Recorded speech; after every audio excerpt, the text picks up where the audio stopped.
Hi everyone. आज का question हमारा magnetic effect of electric current से रहेगा। क्वेश्चन में आपके पास गिवन है a long straight wire AB carries a current of 4 ampere. A proton P travels at 4 into 10 raised to the power 6 meter per second parallel to the wire 0.2 meter from it and in a direction opposite to the current as shown in figure. Calculate the force which the magnetic field of current exerts on the proton.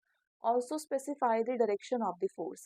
आपके पास question में इस तरह से एक current carrying conductor है जिसमें current upward direction में flow कर रहा है और करंट की वैल्यू आपके पास 4 एम्पियर के इक्वल दे रखी है। ठीक है, तो इस करंट कैरिंग कंडक्टर से 0.2 मीटर्स पे एक प्रोटॉन मूव कर रहा है डाउनवर्ड डायरेक्शन में with velocity 4 into 10 raise to the power 6 metre पर सेकेंड से। ठीक है, आपसे पूछा गया है बेटा कि जो करंट कैरिंग कंडक्टर से जो मैग्नेटिक फील्ड इंड्यूस होगा उस मैग्नेटिक फील्ड से इस प्रोटॉन पर कितना फोर्स लगेगा और फोर्स की डायरेक्शन क्या होगी। ठीक है, अब देखो हमें पता है कि अगर आपके पास इस तरह से एक करंट कैरिंग कंडक्टर है, करंट कैरिंग कंडक्टर की वजह से एक पॉइंट P पर जो कि मान लीजिए A परपेंडिकुलर पर प्रेजेंट है इस करंट कैरिंग कंडक्टर से, और पॉइंट P वायर के एक एंड पर मान लीजिए बेटा φ1 एंगल की फॉर्मेशन कर रहा है और दूसरे एंगल पर मान लीजिए φ2 एंगल की फॉर्मेशन कर रहा है।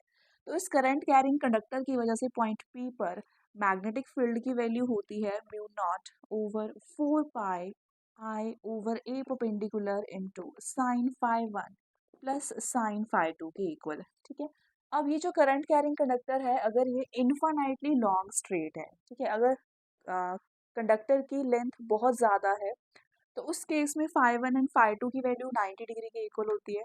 ठीक है, so infinitely long straight conductor φ1 and φ2 90 degree के इक्वल हो जाता है, तो मैग्नेटिक फील्ड की वैल्यू रहेगी mu not I over 4 pi A perpendicular into 2 के इक्वल। ठीक है, sine 90 plus sine 90 that is 1 plus 1 यानी कि 2।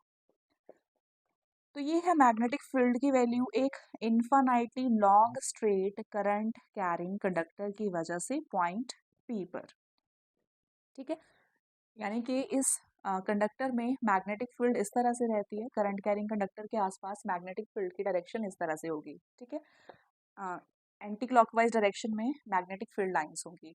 अगर पर्टिकुलर पॉइंट P पर आप मैग्नेटिक फील्ड की वैल्यू निकालना चाहते हैं तो आप राइट हैंड थंब रूल का यूज़ करके पॉइंट P पर मैग्नेटिक फील्ड की वैल्यू निकाल सकते हो। जिस डायरेक्शन में करंट फ्लो कर रहा है उस तरफ आप अपने थंब को अलाइन करेंगे और जो पाम होगी, ठीक है, पाम शो करेगी मैग्नेटिक फील्ड की डायरेक्शन को। अब देखो बेटा, पाम जो है वो अंदर इनवर्ड डायरेक्शन में पॉइंटेड है, यानी कि इस करंट कैरिंग कंडक्टर की वजह से इस पॉइंट पर मैग्नेटिक फील्ड की जो डायरेक्शन होगी वो इनवर्ड होगी। ठीक है, तो इस पे magnetic field lines inward direction में अलाइंड होगी। ठीक, अब देखो यहाँ पे क्वेश्चन में अपने पास 4 एम्पियर का करंट फ्लो कर रहा है इस कंडक्टर में, यानी कि इसके आसपास इस तरह से मैग्नेटिक फील्ड लाइंस का इंडक्शन होगा। ठीक है, अब देखो बेटा, मैग्नेटिक फील्ड हम पॉइंट P पर फाइंड आउट करेंगे। ठीक है, और मैग्नेटिक फील्ड निकालने का formula B is equals to mu not I over 2 pi A perpendicular के इक्वल होता है। ठीक है, इस फॉर्मूले की हेल्प से हम इस करंट कैरिंग कंडक्टर की वजह से इस पॉइंट पर मैग्नेटिक फील्ड की वैल्यू निकाल सकते हैं। तो मैग्नेटिक फील्ड होगी म्यू नॉट की value 4 pi into 10 raise to the power -7 के इक्वल होती है। करंट इसमें से 4 एम्पियर का फ्लो कर रहा है divided by 2 pi into A perpendicular. A perpendicular distance है करंट कैरिंग कंडक्टर का पॉइंट ऑफ ऑब्जर्वेशन तक का डिस्टेंस, जो कि अपने पास 0.2 मीटर्स के इक्वल दे रखा है। पाई से पाई कैंसिल, तो यहाँ पे बन जाएगा 2। यहाँ पे मैं डेसिमल हटाऊंगी तो यहाँ पे एक्स्ट्रा 10 लग जाएगा, 2 से 2 कैंसिल हो जाएगा, तो magnetic field okay bases same है, पावर्स ऐड हो जाएंगी, -7 plus 1 that is 10 raise to the power -6 and यहाँ पे बच रहा है खाली 4। ठीक है, तो ये है मैग्नेटिक फील्ड की वैल्यू इस करंट कैरिंग कंडक्टर की वजह से इस पॉइंट P पर। ठीक है, अब इस पॉइंट P पर जो मैग्नेटिक फील्ड की डायरेक्शन होगी वो हम राइट हैंड पाम रूल से निकालेंगे। जिस डायरेक्शन में करंट फ्लो कर रहा है उस तरफ आप अपने थंब की अलाइनमेंट रखेंगे। पाम जो है वो इनवर्ड डायरेक्शन में पॉइंटेड है, यानी कि पॉइंट P पर मैग्नेटिक फील्ड की डायरेक्शन रहेगी इनवर्ड। ठीक है, मैग्नेटिक फील्ड लाइंस की डायरेक्शन होगी इनवर्ड। ठीक है, अब देखो बच्चे, ये जो इलेक्ट्रॉन है, या सॉरी प्रोटॉन है, प्रोटॉन इस मैग्नेटिक फील्ड में, ठीक है, मैग्नेटिक फील्ड इनवर्ड डायरेक्शन में है, प्रोटॉन जो है इस मैग्नेटिक फील्ड में डाउनवर्ड डायरेक्शन में मूव कर रहा है। ठीक है, तो इनवर्ड डायरेक्शन में मैग्नेटिक फील्ड है और जो प्रोटॉन है वो डाउनवर्ड डायरेक्शन में मूव कर रहा है, यानी कि velocity of the proton downward है, जबकि मैग्नेटिक फील्ड की डायरेक्शन है इनवर्ड। मैग्नेटिक फील्ड इनवर्ड है, प्रोटॉन की वेलोसिटी डाउनवर्ड है, यानी कि जो एक्सटर्नल मैग्नेटिक फील्ड होगी वो इस मूविंग प्रोटॉन पर फोर्स लगाएगी। ठीक है,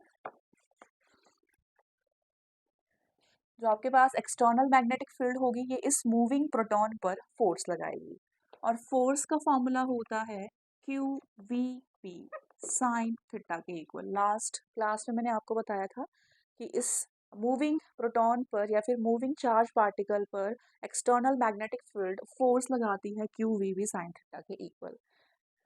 अब देखो बेटा, प्रोटॉन का चार्ज 1.6 इंटू 10⁻⁻⁻19 कूलम के इक्वल होता है। Velocity of the proton, proton की वेलोसिटी है 4 इंटू 10⁻6 मीटर पर सेकेंड के equal, and B that is 4 into 10⁻⁻6 tesla, and sine theta, velocity और मैग्नेटिक फील्ड के बीच में एंगल। ठीक है, मैग्नेटिक फील्ड इनवर्ड डायरेक्शन में है जबकि प्रोटॉन की वेलोसिटी डाउनवर्ड डायरेक्शन में है। मैग्नेटिक फील्ड और वेलोसिटी ऑफ द प्रोटॉन के बीच में एंगल है 90 डिग्री का।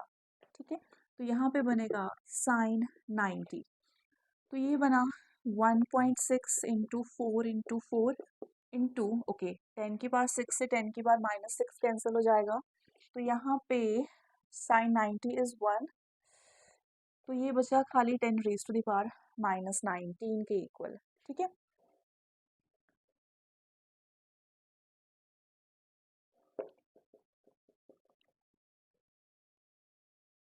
तो ये बना 6.25.6 इंटू 10⁻⁻19 टेस्ला, सॉरी न्यूटन।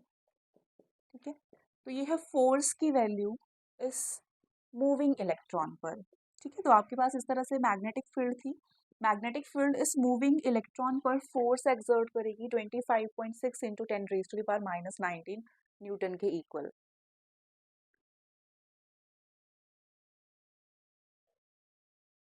अब देखो बच्चे, इस फोर्स की डायरेक्शन क्या होगी, राइट? इनवर्ड डायरेक्शन में मैग्नेटिक फील्ड है जबकि जो प्रोटॉन है वो डाउनवर्ड डायरेक्शन में मूव कर रहा है। ठीक है, इनवर्ड डायरेक्शन में मैग्नेटिक फील्ड है जबकि जो इलेक्ट्रॉन है वो डाउनवर्ड डायरेक्शन में मूव कर रहा है। अब जो फोर्स लग रही है, फोर्स का डायरेक्शन क्या होगा? फोर्स निकालने के लिए आप फ्लेमिंग्स लेफ्ट हैंड रूल का यूज कर सकते हो। जिस डायरेक्शन में मैग्नेटिक फील्ड है उस तरफ आपने अपनी फोर फिंगर को पॉइंट करना है, और जिस डायरेक्शन में इलेक्ट्रॉन मूव कर रहा है या फिर प्रोटॉन मूव कर रहा है उस तरफ आपने अपनी मिडिल फिंगर को पॉइंट करना है। ठीक है, और जो थंब होगा, थंब इंडिकेट करेगा मैग्नेटिक फोर्स की डायरेक्शन को। ठीक है, फोर्स की डायरेक्शन आप थंब से निकाल सकते हो। अब देखो बच्चे, इनवर्ड डायरेक्शन में मैग्नेटिक फील्ड है, राइट? तो मैं अपनी फोर फिंगर को इनवर्ड डायरेक्शन में पॉइंट करूंगी, जबकि जो वेलोसिटी है, वेलोसिटी डाउनवर्ड डायरेक्शन में है, यानी कि अपनी मिडल फिंगर को मैं डाउनवर्ड डायरेक्शन में पॉइंट करूंगी। ठीक है, फोर फिंगर मेरी इनवर्ड डायरेक्शन में है जबकि मिडल फिंगर मेरी डाउनवर्ड डायरेक्शन में है। तो जो थंब है, थंब की अलाइनमेंट मेरी राइट हैंड साइड में है, यानी कि इस मूविंग प्रोटॉन पर फोर्स लगेगी राइट हैंड साइड की तरफ। ठीक है, डाउनवर्ड डायरेक्शन में मूव कर रहा था, मैग्नेटिक फील्ड इनवर्ड डायरेक्शन में थी, और जो वेलोसिटी थी प्रोटॉन की वो डाउनवर्ड डायरेक्शन में थी, यानी कि इस पर फोर्स लगने वाली है राइट हैंड साइड की तरफ। ठीक है, तो फोर्स का मैग्नीट्यूड रहेगा 25.6 इंटू 10⁻⁻19 इक्वल -19 न्यूटन के इक्वल, एंड डिफ्लेक्शन रहेगी इसकी राइट हैंड साइड की तरफ। ठीक है, तो ये था क्वेश्चन हमारा जो कि magnetic effect of electric current से था। Thank you.